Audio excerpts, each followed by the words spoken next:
ضلع وائز، یا پھر یہ ہے کہ وہ کہیں گے کہ جناب اسی کوئی ایجنڈا بھی ہو سکتا کہ نہیں جی میں تو کل ہی ملاقات کرنی. خان صاحب بری طرح پھنسے ہوئے ہیں، اس لیے خان صاحب کے لیے ضروری ہے کہ وہ سب کو ملیں. اب دیکھتے ہیں کہ وہ کتنے لوگ ملتے ہیں کتنے نہیں ملتے. میری اطلاعات کے مطابق ایسے لوگ بھی جا کے ضرور ملیں گے جو انہوں نے ووٹ بہرحال گیلانی صاحب کو ہی دینا ہے، لیکن وہ ملیں گے ضرور، کیونکہ یہ تو کوئی نہیں چاہتا نا کہ جو وقت کا حکمران ہو اس کے ساتھ پھڈا پا لیتا جائے. ایسا تو ظاہر ہے کہ اننا جیدار تے کوئی ہوندا ماں دا پتر، لیکن دیکھتے ہیں کیا بنتا ہے. دوسری جو بات ہے وہ میں کرنا چاہ رہا تھا وہ ہے کہ سینٹ کے الیکشن میں بنے گا کیا اور کس طرف گیم جائے گی. یہ سوال وہ ہے جو ہر بندہ آپ سے پوچھتا ہے. آپ شادی کی تقریب میں چلے جائیں وہاں پہ پوچھتا ہے، آپ جو ہے کسی جگہ پہ چائے خانے میں جا کے بیٹھ جائیں وہاں سے آپ سے پوچھتے ہیں. اگر آپ اپنے گھر میں کہیں محلے میں کھڑے ہیں وہاں پہ بھی لوگ آپ کو پوچھیں گے کہ جی جناب سینٹ کے الیکشن میں گیلانی صاحب جیتیں گے کہ ہاریں گے. اکثریت لوگوں کی خیالی اور دلی چ گل یہی ہوں کہ گیلانی صاحب جیت جان. اچھا اب وہ کیا بنے گا اس بارے میں تفصیل سے آپ کے ساتھ بات کروں گا، لیکن میں آپ کو تھوڑا سا بتا دوں کہ حکومت گھبرائی کتنی ہوئی ہے. شیخ رشید صاحب نے آج ایک پریس کانفرنس کی، بڑی گھبرائی جی، اور انہوں نے کہا کہ جناب میں جڑا نا بس آپ کو بتاؤں کہ جو ہے نا 50-50 چانس ہے کہ حفیظ شیخ جیت جائیں اور یا گیلانی صاحب جیت جائیں، لیکن یہ میں آپ کو بتاؤں کہ مجھے بڑی امید ہے کہ حفیظ شیخ جیت جائے گا. اچھا اب شیخ رشید جیسا آدمی جو خود کہتا ہے کہ میں گیٹ نمبر 4 کی پیداوار ہوں اور جو اپنے آپ کو ہر وقت کسی نہ کسی طرح سے پامیں وہ اسٹیبلشمنٹ والے وہ شیخ رشید کو لفٹ کروائیں نہ کروائیں اے بوئے تے کھلوتا ہے ہر وقت. شیخ رشید ہر وقت کھڑے ہیں کہ جناب مینوں کوئی مہربانی کرو، میرے تے کوئی دیا کرو، میرے تے کوئی رحم کرو. وہ صاحب جو ہیں وہ اتنے گھبرائے ہوئے ہیں، وہ کہہ رہے ہیں کہ 50-50% چانس ہے کہ وہ حفیظ شیخ جیت جائیں گے یا گیلانی صاحب جیت جائیں گے، لیکن ان کو بھی اس بات کا یعنی یقین نہیں ہے. لیکن حالات جو ہیں وہ اس بات کی چغلی کھا رہے ہیں. شیخ رشید کی بات دیکھ لیں، میں نے اس سے پہلے آپ کو بتایا کہ عمران خان جس طرح سے گھبرائے ہوئے ہیں اور وہ جس طرح سے ملاقاتوں کی طرف آئے ہیں، تو وہ یہ ساری چیزیں اس بات کی نشاندہی کر رہی ہیں کہ انہیں یقین نہیں ہے کہ حفیظ شیخ جیتے گا. کیونکہ اس کی وجہ ایک ہی ہے کہ حفیظ شیخ صاحب کو پرسنالٹی بھی تو ہونا یار، کوئی میرا مطلب ہے کہ اس کے کسی کے ساتھ اپنے بھی تو تعلقات ہو. اب یہ گیلانی صاحب ہیں، گیلانی صاحب کا خاندان جو ہے وہ مطلب کیا کہنا چاہیے، میں وہ عجیب سی بات ہے، لیکن گیلانی صاحب کا خاندان پورے پاکستان میں پھیلا ہوا ہے. سیاسی خانوادہ ان کا، سندھ میں چلے ہیں تو ان کے رشتہ دار ہیں، پنجاب ساؤتھ میں ہو تو ان کے رشتہ دار ہیں، اگر آپ اپر پنجاب میں چلیں جائیں تو ان کے رشتہ دار ہیں، لاہور میں دیکھ لیں تو ان کے رشتہ داری ہیں. جدھروں کوئی بندہ سید آدھا وہ گیلانی صاحب کا عزیز ہے، یہ رشتہ داری ہے. تو اس طرح کے حالات میں ایک ایسا امیدوار سامنے زرداری صاحب لے کے آئے کہ انہوں نے جو اپنے مد مقابل ہیں یا مخالف ہیں انہوں نے ایک باری دندل پاتی پھڑ کے، اور وہ پریشان ہے کہ کس طرح سے ان کو ہرائیں. لیکن بہرحال حکومت ہوتی ہے، اس کے پاس بے تحاشا وسائل ہوتے ہیں، اور کسی بھی شخصیت چاہے وہ میاں منشے کیوں نہ ہو اس کے مقابلے میں حکومت کے پاس بہت زیادہ وسائل ہوتے ہیں، اور جو حکومتی ڈنڈا ہوتا ہے وہ بڑا کارگر ڈنڈا ہوتا ہے باجی، وہ تو چنگے پلیانوں سیدھا کر دینا ہے. لیکن یہاں پر سلسلہ جو ہے وہ یہ ہے کہ وہ ڈنڈے والے جو ہے نا وہ تھوڑے جے سائڈ تے ہو گئے. اچھا اب یہ آتے ہیں پھر دوبارہ اس طرف کہ ایم کیو ایم کے ساتھ ملاقات ہوئی، اور ایم کیو ایم نے پیپلز پارٹی نے ایم کیو ایم سے کل ملاقات کی تھی ان کے 9-0 پہ جا کے ایم کیو ایم پاکستان کے ساتھ، اور پھر ایم کیو ایم والوں نے کہا جی کہ ہم سوچ کے آپ کو بتائیں گے، رابطہ کمیٹی میں ہم بات لے کے جائیں گے. اچھا میرا یہ خیال ہے کہ اگر ایم کیو ایم والے ہوتے بڑے سیدھے اور بڑے راضی ہوتے تحریک انصاف کے ساتھ اتحاد کے اندر، تو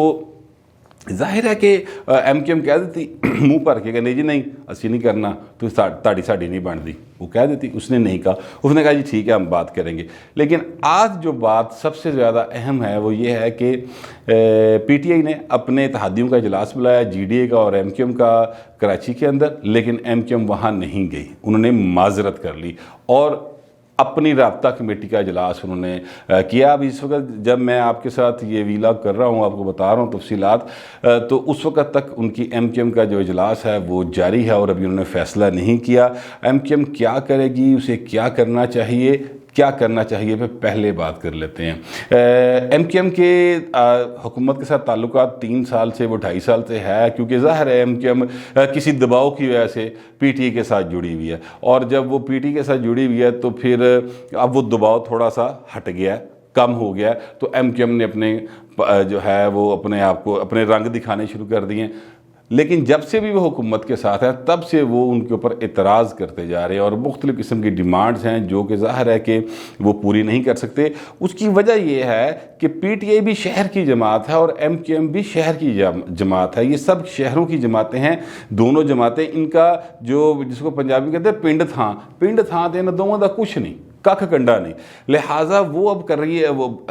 پی ٹی آئی اگر ایم کیو ایم کی ساری باتیں مانتی ہے تو وہاں پر علی زیدی بھی پریشان ہوگا، عمر لیاقت بھی پریشان ہوگا، وہاں پر بیٹھے ہوئے جو دیگر ان کے ایم این ایز ہیں کراچی شہر کے اندر وہ کافی اپسیٹ رہیں گے، یا ایم پی ایس جو ہیں وہ کافی اپسیٹ رہیں گے۔ اس لیے ان دونوں کو لے کے چلنا عمران خان جیسے ذہین بندے کے بس، یعنی جتنا کہ وہ ذہین ہے، ذہین کو ذرا انورٹڈ کاماز بھی لے لیں، ان کے بس کی بات نہیں ہے کہ وہ ان دونوں کو اکٹھا لے کے چلیں۔ اس لیے ایم کیو ایم کے بہت زیادہ تحفظات رہے، اور ان تحفظات کی وجہ سے کئی بار انہوں نے کہا جی کہ اسی نہیں مانتے، پھر وہ ایک فون آتا تھا تو ایم کیو ایم والے راضی ہو جاتے سن۔ بہرحال اس وقت ابھی تک تو انہیں فون نہیں آیا، اب دیکھتے ہیں فون کب آتا ہے۔ لوکلی بھی ان کا پیپلز پارٹی کے ساتھ ہی الائنمنٹ بنتی ہے، کیونکہ کراچی شہر میں انہوں نے سیاست کرنی ہے، اور پچھلے 13 سال سے سندھ کے اندر پیپلز پارٹی کی حکومت ہے، اور پیپلز پارٹی کے جتنے انہوں نے وہاں پر کام کیے ہیں پیپلز پارٹی نے، لگتا یہ ہے کہ دوبارہ بھی پیپلز پارٹی کی حکومت بنے گی، لیکن یہ بات باہر آنے والا وقت طے کرے گا۔ ابھی تک کے معاملات کے تحت میں یہ بات کر رہا ہوں، اس لیے ایم کیو ایم جو ہے وہ پیپلز پارٹی کی طرف جاتی ہوئی دکھائی دیتی ہے، لیکن فیصلہ ابھی انہوں نے کیا نہیں ہے۔ پیپلز پارٹی نے سعید غنی نے پریس کانفرنس کی ہے، اور انہوں نے کہا جی ہم آپ کو وزارت بھی دیں گے، آپ ہمارے ساتھ اتحاد میں آ جائیں، سندھ کے اندر ہم آپ کو وزارت دے دیں گے، اللہ خیر صلی اللہ، اور ساتھ آپ کو 2 سینٹ کی سیٹیں بھی دیتے ہیں، ایک خاتون کی سیٹ دے دیں گے، اور ایک آپ کی جو آپ فیصل سبزواری کھڑا اس کو جتا دیں گے۔ اب ایم کیو ایم جو ہے وہ دیکھ ہی رہی ہوگی یا دیکھ رہی ہے، خصوصی طور پہ جو میں نے بات کی وہاں کے 1-2 لوگوں کے ساتھ، تو انہوں نے یہ کہا کہ جناب دیکھیں جو پی ٹی ہے وہاں پر ان کے اپنے اندر 3-4 دھڑے بنے ہوئے ہیں۔ شمیم نقوی جو پہلے اپوزیشن لیڈر ہوتے تھے ان کو ہٹا دیا، ان کا اپنا ایک دھڑا ہے۔ اسی طرح سے دیکھا جائے تو حلیم عادل شیخ صاحب کا دھڑا ہے، اسی طرح سے دیکھا جائے تو گورنر سندھ عمران اسماعیل کا ایک دھڑا ہے۔ اس طرح کر کے 3-4 دھڑے ہیں بنے ہوئے، اور ان کے جو 30 ووٹ ہیں وہ ایک جگہ پہ یکسو نہیں ہیں، یعنی ہمیں امید نہیں ہے کہ وہ ہمیں ٹوٹل ووٹ کریں گے۔ جبکہ ایم کیو ایم کے پاس جو 21 ووٹ ہیں انہیں 3 ووٹ چاہیے اپنا ایک بندہ جتانے کے لیے، یعنی فیصل سبزواری کو جتانے کے لیے 3 ووٹ چاہیے۔ اس طرح پیپلز پارٹی کے 99 ووٹس ہیں، تو 99 ووٹس کے ساتھ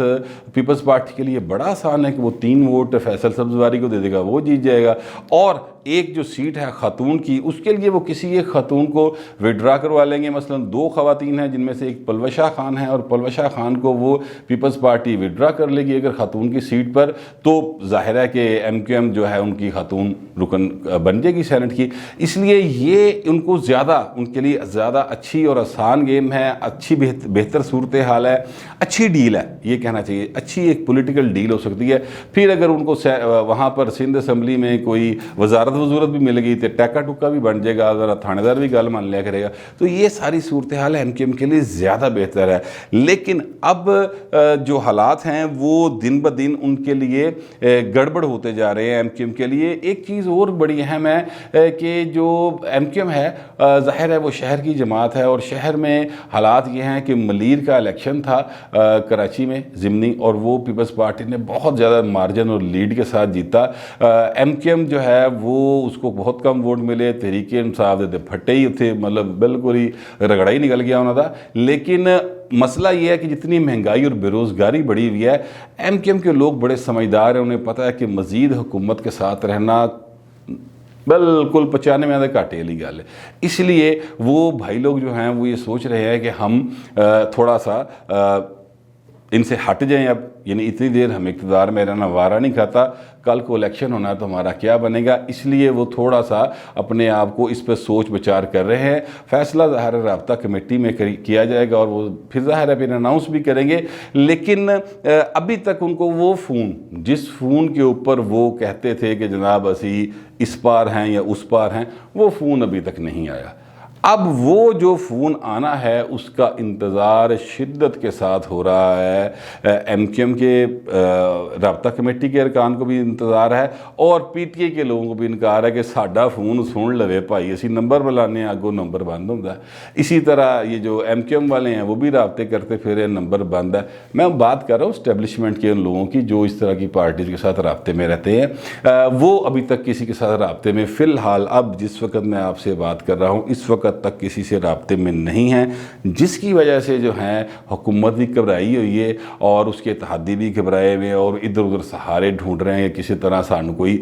ڈوبتے کو تنکے کے سہارے والا کام ہو جائے، لیکن ابھی ان کے پاس ایسی کوئی صورتحال موجود نہیں۔ گیند ایک بار پھر بھائی لوگوں کے کورٹ میں ہے کہ وہ دیکھتے ہیں کہ وہ کس طرف ان کو لے کے چلتے ہیں گیم کو آگے، لیکن ان کے پاس سارا اختیارات ہیں۔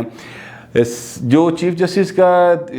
یعنی وہاں پہ عدالت میں صدارتی ریفرنس ہے اس کی بھی رزلٹ آنا ہے، یعنی انہوں نے اپنا فیصلہ جاری کرنا ہے، لیکن پیپلز پارٹی اس حوالے سے بڑی زیادہ مطمئن، وہ کہتے ہیں جناب اوپن بیلٹ کر لو تو پاویں سیکرٹ بیلٹ کر لو، دونوں صورتوں میں ہم بڑے کمفرٹیبل ہیں انٹل انلیس کہ اسٹیبلشمنٹ جو ہے وہ غیر جانبدار رہے، اور ابھی تک تو اسٹیبلشمنٹ غیر جانبدار ہے۔ اب دیکھتے ہیں کہ وہ کب تک غیر جانبدار رہتی ہے۔ اگر وہ غیر جانبدار ہی رہی تو گلانی جو ہے، میں نے پہلے بھی کہا تھا، اودے نعرے واجے جانے جے اور حفیظ شیخ جیڑا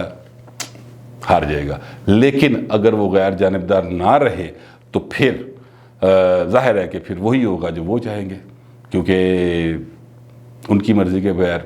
کم از کم پاکستان کی سیاست میں کچھ نہیں ہوتا۔ باقی تسی سمجھدار ہو۔ اب تک کے لیے اتنا ہی، ملتے ہیں اگلے ویلاگ۔